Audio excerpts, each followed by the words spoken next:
हे बघ, दीदी आणि जीजू पॅरिसला गेलेत. The most romantic city in the world. Wow. आपल्या रिटायरमेंटला फुल्ली एन्जॉय करतायत. माझ्या रिटायरमेंटला 5 वर्ष बाकी आहेत. पॅरिससाठी थोडा वेळ लागेल. तिथे जाऊन पण म्हणतील 1 कप चहा मिळेल का? आता आणते. सुबू हो. सुबू ऐकलंय म्युच्युअल फंड्स मध्ये एक्सपर्ट झालायस. एक ऍडवाइस हवी आहे. काही एक्सपर्ट नाही काका, पण विचारा ना काय हवंय. तुला तर ठाऊक आहे मी इतक्या वर्षांपासून म्युच्युअल फंड्स मध्ये पैसे इन्व्हेस्ट करतोय आणि आता एक मोठी अमाऊंट जमा झाली आहे. त्यातून चांगलेच रिटर्न्स पण येत आहेत. पण 5 वर्षांनंतर जेव्हा मी रिटायर होईन हे कळत नाहीये की हे सारे म्युच्युअल फंड्स ठेवू की रिडीम करू आणि एक्सपेन्सेस कसे प्लॅन करू. मला म्युच्युअल फंड्स मध्ये पैसे इन्व्हेस्ट करणं तर येतं, पण म्युच्युअल फंड्स मध्ये पैसे विड्रॉ करण्याचा काय प्लॅन असला पाहिजे हे नाही माहित.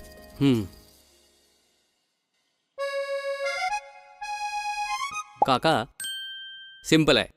मी सांगतो म्युच्युअल फंड्स मधून रिटायरमेंटसाठी पैसे कसे विड्रॉ केले पाहिजे. ओके. काका हे आहेत तुमचे SIP आणि हे आहेत त्यांचे लॉंग टर्म रिटर्न्स. ओके. आता जार आहे 70% फुल आणि हे आहेत तुमचे पुढच्या 5 वर्षांचे इन्व्हेस्टमेंट्स आणि त्यांचे रिटर्न्स. आता बोलूया सिस्टमॅटिक विड्रॉल प्लॅन्स बद्दल. सिस्टमॅटिक विड्रॉल प्लॅन कधी ऐकलं नाही. सिस्टमॅटिक विड्रॉल प्लॅन रिटायरमेंटसाठी परफेक्ट असतो. जर तुम्ही लॉंग टर्म पैसे इन्व्हेस्ट करून एक कॉर्पस जमा केला आहे तर ह्या कॉर्पस मधून आपल्या गरजेप्रमाणे एक तर दर महिन्यात, ओके, नाहीतर क्वार्टरली